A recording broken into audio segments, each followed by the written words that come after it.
Hi friends मु अवनी प्रधान मुझे स्वागत करुँ जोगमय अवनी प्रधान यूट्यूब चैनल को। आज आम जाना वास्तु दोषर शास्त्रीय प्रतिकार। तो फ्रेंड्स ए बाबद कहवा पूर्व मुझे कही रखुच्छी जदि आप एपर्यंत आम चैनल टी सब्सक्राइब करनी ना तले लाल बटन तापर घंटी टी दबाई दी आम चैनल टी प्रथम सब्सक्राइब करनी और तत्संगे संगे जब वीडियो भल लगुता है लाइक करूँ कमेंट करूँ शेयर करूँ। आगे हाँ शेयर तो निश्चित करूँ कारण आपंकर गोटे शेयर हुए तो अन्य कहार जीवन में उपकार आनीदेव तेणु शेयर करने जमा ही भूलें। एवं ता सहित मुझे कही रखुच्छी जदि आप मानसिक ठाकुराणी माँ जोगमाया को निज गृह कि फैक्ट्री कि व्यवसाय स्थल प्रतिष्ठा करने चाहते ता सहित मदांग प्रतिष्ठा महालक्ष्मी जंत्र प्रतिष्ठा गृह शुद्धि गृह किलन नवग्रह होम यह सब जदि आम मान पंडित मान द्वारा करने चाहते दि जा नंबर में आम सहित आप जोगाजोग करेंगे। यही मानसिक ठाकुराणी माँ जोगमाया को निज गृह प्रतिष्ठा कर अनेक भक्त अनेक चमत्कार फल पाई सारी आपण माँ को गृह करंतु प्रतिष्ठा और देखु चमत्कार। तो फ्रेंड्स आसतु जानिबा वास्तु दोषर शास्त्रीय प्रतिकार। आज्ञा हाँ अनेक क्षेत्र देखा दूची वास्तु दोष कारण विभिन्न प्रकार समस्या व्यक्ति को चिंताग्रस्त कर देता। यही समस्या व्यवसाय संबंधित होता किंबा गृह संबंधित होता बा शरीर संबंधी होता। तेणु आपको केमती आम यार प्रतिकार करिपर जो साधु सन्थ मान उपदेश अच्छी से उपदेश द्वारा व्यक्ति निजर गृह कि व्यवसाय स्थल वास्तु दोष परिवर्तन कर लाभ निश्चित भाव में पाइपर। तेल आसतु जानिबा वास्तु दोषर शास्त्रीय प्रतिकार कौन अच्छी। एक शोइबा घरे केबे हेले अईठा बासन रखिब नाही। यह प्रभाव में स्त्री लोक मानकर स्वास्थ्य खराब होगा संगे संगे परिवार रे विभिन्न प्रकार क्लेश दुख ये सब पहुंची थाए। नंबर 2 घरे जदि वास्तुदोष होता है तेबे ऐशान्य कोण को अत्यंत स्वच्छ रखिब।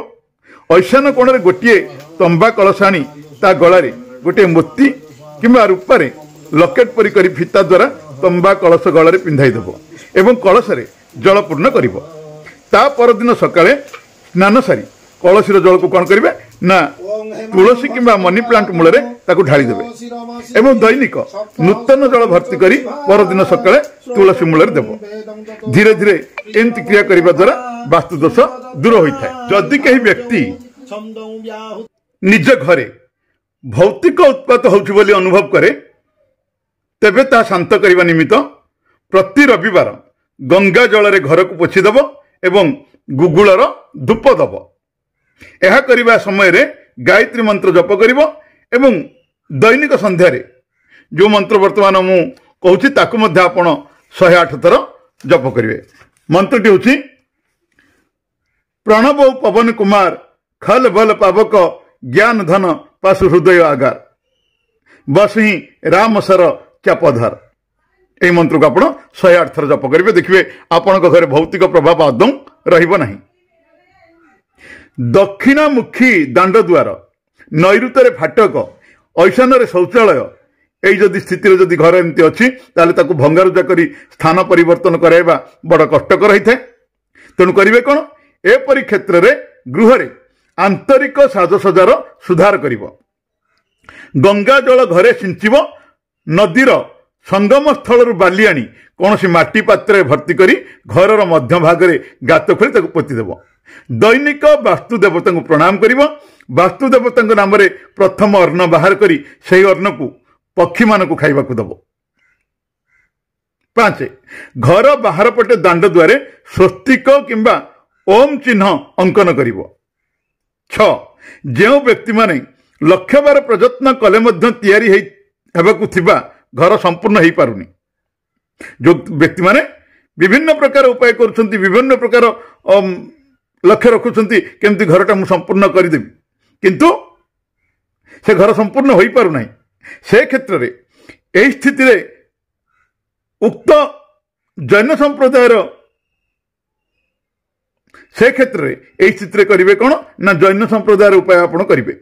प्रति शुक्रवार दिन कौन से भिक्षुक को भोजन देव एवं रविवार दिन गाय को गुड़ खुआइबा को देव। यह नियमित कले रोजगार बढ़िबो एवं पैतृक संपत्ति मिलू नथिले मध्य ताहा मिलिजिबो। जदि संभव हुए दैनिक सकाळे स्नान सारी जो मंत्र वर्तमान कहूची सेही मंत्र को आपण 27 थर जप करिवे। मंत्रटी होची ओम पद्मावती पद्मकुशी वज्र वज्रांकुशी प्रतिव भवंती भवंती। आउ थरे कहि ओम पद्मावती पद्मकुशी वज्र वज्रांकुशी प्रतिव भवंती भवंती। 7 तेंतुली बबुरी बरगछ पुरुण अस्वस्थ गछ जदि घर आगे थाए यह अशुभ फल दे थाए। जदि यही वृक्ष गृहस्वामी को पीड़ा देउ थाए ताहले मोती मोतिया चंपा केतकी टगर और अँला यही गछ मान आपण घर आगे रखिए ता आपन शुभ फल देव। 8 व्यवसायी व्यक्ति मान घर बाहर जो माने व्यवसाय करछन्ते से व्यवसायी व्यक्ति मान घर बाहर खैर सिंधु शिशु गछ थिले शुभ फलदायी होता है। 9 खजूर कदली डालिंब बेल एवं लेंबू घरर अशुभ दिगरे थिले यह बहुत अशुभ करिथांती। 10 थरे जदि घर तैयारी करबा आरंभ कर दोचंती ताहा मझिरा आपण आउ घर तैयारी बंद करबा उचित नुह। गृह प्रवेश समय रे प्रथमे तुलसी गछ जलपूर्ण कलसी निजर इष्ट देवतांकर फोटो अथवा गाई प्रथमे घरे प्रवेश कराई तापरे अन्य परिवार लोक प्रवेश कले शुभ हम। या द्वारा गृह रे सुख शांति और संपन्नता वृद्धि होता है। 12 गृह तैयारी समय रे मूलदुआ खोलिबा बेले महुरे भर्ती कलश मूलदुआ संगे माटी पोती देले गृहस्वामी आजीवन विपद मुक्त निश्चित भाव रहिबो। कौन सी दैवी विपद बा दैवी संकट आपण को केबे भी पड़िबो नहीं। 13 घर तैयारी करिबा आरंभ पूर्वरु कारीगर जो मिस्त्री आपण काम करिवे तांकर जे राजमिस्त्री जे बा समस्त मिस्त्री को आपण मिष्टान्न खाइबा को देई काम आरंभ करिवे। 14 वास्तुशास्त्र अनुसार मंदिर को परिक्रमा कला परी निज घर भितर 3 थर किंबा 7 थर परिक्रमा करिवो एवं परिक्रमा पूर्व दिगरु खाली पादर आरंभ करी सेठरे पुणी आपण शेष करिवे। पूर्व दिगरु आरंभ करिवे एवं सेही जोठी आपण परिक्रमा आरंभ करथिले जो जगरु सेही पूर्व दिगरु सेठी आपण पुणी शेष करिवे। 15 घरे अखंड रूपरे श्रीरामचरित मानसर 9म अध्याय अथवा 2 दिन पर्यंत अखंड भगवत नाम वर्षरे थरे लेखाएं पालन कले वास्तुजनित समस्या वास्तुजनित दोष दूर होता है। 16 वास्तु दोष थिले सेही भूमि उपरे घर तैयारी करबा पूर्वरु 9 गोटी स्थान रे 4 दिग 4 उपदिग एवं घरर मध्यस्थान गात खोली सेथिरे गंगा जल नदीर संगम स्थलर बाली गोमूत्र प्रति गात्रे आपण ढालिबे। तापरे अरुआ चाउल ढालिबो। शेषरे ताम्र निर्मित स्वस्तिक यंत्र 9 गोटी स्थान रे रखिबो एवं कुंकुम चाउल फूल फल दे पूजा करी गात को बंद करदेव। वास्तु देवता पृथ्वी माता को प्रार्थना करिबो जे एही स्थान रे वास्तु दोष दूर हो एवं घर को घरे आपण कोन करिवे ना श्री गणेश को आरती करिवे श्री गणेशंकर आरती करिवे। 17 स्वस्तिक यंत्र घरर मुख्य द्वार ऊपर लगाइबो। गणेशंकर फोटोचित्र मुख्य द्वार बाहर और भितर लगाइबो जहाँकि घर बाहर बेले घर को आसवा बेले श्री गणेश दृष्टि पड़ो यह द्वारा वास्तुदोष दूर होता है। 18 जदि घरे वास्तुदोष थाए तेबे मुख्य द्वार तलबंध लंब अनुजाई एक रूपातार अल्प चौड़ा करी सही बंध तले पोतीदेव एवं मुख्य द्वार को मुह कराई पंचमुखी हनुमान मूर्ति घर मध्य स्थापन करिबो अथवा तांकर फोटो लगेइबो। 19 घरर मुख्य द्वार घरर अन्य द्वार अपेक्षा बड़ सुंदर एवं भव्य होगा उचित। यार 2 पट जाक कबाट घर भितर आड़ को जमती खोलुथिबो सेति प्रति नजर देवा आवश्यक। शोइबा घरे राति रे केबे हेले भारी जलपात्र गोरा बाल्टी ए सब जल परिपूर्ण करके रखिबे नहीं या द्वारा दाम्पत्य कलह हेबार आशंका थाए। स्वामी स्त्री उभय शोथुबा पलंक को केबे हेले कांथरे लगाई रखिबो नहीं कांथ ठारू अल्प फांक रखिबो नचेत उभय मध्य विचार विमर्श परिस्थिति सृष्टि हेब निज भितर कलह लगे कई क्या कथा बुझा भली परिस्थिति रहिबे नहीं। शयन कक्षरे केबे हेले मदिरा पान किंबा मांस भोजन करिबो नहीं। यह गृह परिवार पई बहु दोषावह अटे। पक्का घर सीढ़ी तले बसी केबे हेले कोनोसी कार्य करिबो नहीं। घरे थिबा जदि आपनकर घरे कांथ घंटा अछि घरे थिबा कांथ घंटार सेल उपर सर्वदा आपण ध्यान देबे। जदि यह धीमा गति रे मंथर होई चले तेबे तुमरो सौभाग्य गति मध्य मंथर होई जिवो। तेणु शीघ्र नुआ बैटरी आपण बदलैबे। शयन कक्षर प्रवेश द्वार आड़क केबे हेले गोड़ रखी शयन करिबो नाही। एहा द्वारा लक्ष्मी देवी को अपमान होता है। जदि घर अथवा व्यवसाय स्थल रे पूर्व दिग को द्वार किंबा झरका नथिबो तेबे से घर पूर्व उत्तर दिगरे झरका तैयारी कराइबार बंदोबस्त करिबो। पूर्वपट कांथरे सही घरे सूर्य यंत्र किंबा कोनोसी प्रकृतिर चित्र किंबा पेंटिंग आदि करी टांगी पारिबे। एपरी क्षेत्र देखा जाइछि। एपरी केतक क्षेत्र देखा दैछि व्यक्ति नुआ स्थान रे घर करिबा परे ताहार दुख दुर्दशा बढ़ी जाइछि। सेथिमध्यरु धनहानि जनहानि पशुहानि होइछि। जो वर्तमान मु प्रतिकार कहिबी से जिनस संग्रह करिवो दांड द्वार पश्चिम पाखकु घर भितरे दांड द्वार पश्चिम पाखकु घर भितरे गात खोली ताकु पोति देले समस्त प्रकार वास्तु दोष दूर होई जिवो। कोन करिवे एक तंबार एक लोटा ढांकुणी सहित आनिबे। 2 रूपारे तयारी नागनागुणी एक जोड़ा। 3 रूपारे तयारी एक छोट पात।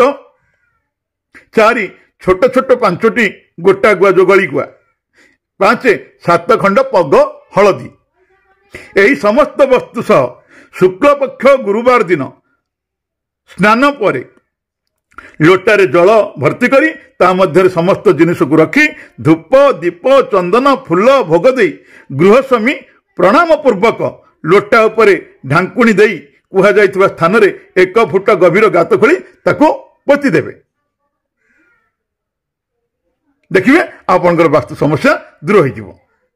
केतक स्थान रे देखा जाइछि कोनोसी तांत्रिक द्वारा तंत्र क्रिया हेबा कारणरू अथवा वास्तु दोष हेबा कारणरू घर दुकान फैक्ट्री किंबा शस्य रहिबा स्थानरू समृद्धि वैभव संपन्नता उभय दे थाए। सबु उभय जाई थाए। एपरि भुक्तभोगी लोकन पई जो उपाय वर्तमान कहूछि ता आपण करिवे। चित्रा नक्षत्र भोग दिन अस्वस्थ और बर गछरू 4टी लेखाएं सरू डाल भांगी आनी एवं सही डाल गुड़ी करू निज हातर 4 आंगुली मापर काटी नेबे। ताकू 4 आंगुली मापर काटी नेबे। ताकू 8 खंड किला प्रस्तुत करी रखिबे। सही नक्षत्र भोग बेले सही चित्र नक्षत्र भोग बेले धरा अरख धड़ा अरख मध्य 4 आंगुली मापर 4 खंड किला प्रस्तुत करी रखिबे। এই 3টি वस्तु मध्यरु धड़ा अरख टिके मिलवा कष्टकर होइजो तथापि आपण चेष्टा कर निश्चित भाव पाई परिबे। जदि धड़ा अरख न मिले तेबे अस्वस्थ बर डाल द्वारा आपण मध्य काम चलाई परिबे। एबे प्रत्येक 4 आंगुली किला मुंडरे 2.1/2 2.5 इंच लंबर लुहा फिरिकी कंटा ताकू से मुंडरे किना पिटी देबे। जेपरी कंटा किला देहरे पसि जिवो। बाहर देखिले जमती लागिबो जे आपन को लुहा कंटा देखा जाउ नथिबो जमती आपन लुहा कंटा को देखि पारनथिबो। सेथि प्रति आपन ध्यान रखिबे। एहा परे करिवे कोन एहा परे किलार ऊपर मुंडरे जेउठारे लुहा कंटा पसिछि सेइठारे 4 पाखुडा लेखाएं जाफरान केसर किला मुंडर ऊपर रखी कोन करिवे नुआ लाल कपड़ा रे किला मुंड को गुड़ाई देबे। तापर लुहारे तयारी 4 गोटी छोट त्रिशूल रूपार तयारी 4 गोटी 4 जोड़ा नागनागुणी 4 गोटी कणा तंबा पैसा तंबा पात्र को गोल करी ताकू काटिकी कणा करदेले चलिबो। 4 गोटी कौड़ी यही सब द्रव्य को एकत्र करी प्रत्येक गोटे लेखाएं नहीं अस्वस्थ एवं बर किला सह घर भितर 4 कोण रे भल भाव गात खोली किला गुड़ी को पोतिदेव। जेपरी ता ऊपर को देखा जिवो नहीं। तापरे पक्का होइथिले कोन करिवे ना सिमेंट द्वारा ताकू लिपिदेव नचेत जदि माटी द्वारा होइथिबो ताले माटी रे आपण ताकू लेप देदेबे। पोता होइथिबा किंबा पोता होइथिबा किला आपण केबेल खोलिबो नाही समस्त क्रिया जेपरी चित्र नक्षत्र भोग काल रे हबो सेति प्रति आपण विशेष ध्यान देबे मन रखंतु प्रत्येक कोणरे पोतिबा पई बरकिला गोटिए अस्वस्थ किला गोटिए से लाल कना गुड़ा होइथिबो एक जोड़ा नागनागुणी गोटिए तंबा कोणा पैसा गोटिए त्रिशूल गोटिए कौड़ी एहीपरी चारोटी कोण पई चारोटी सेट। तो फ्रेंड्स जदि वीडियो भल लगी था निश्चित लाइक करेंगे कमेंट करेंगे शेयर करेंगे और चैनल टी सब्सक्राइब करेंगे। आउ गोटे वीडियो पर्यंत रोचे आपण मानकर चिरपरिचित अवनी प्रधान। नमस्कार। जय मां जोगमाया। मां आपणकर मंगल करंतु।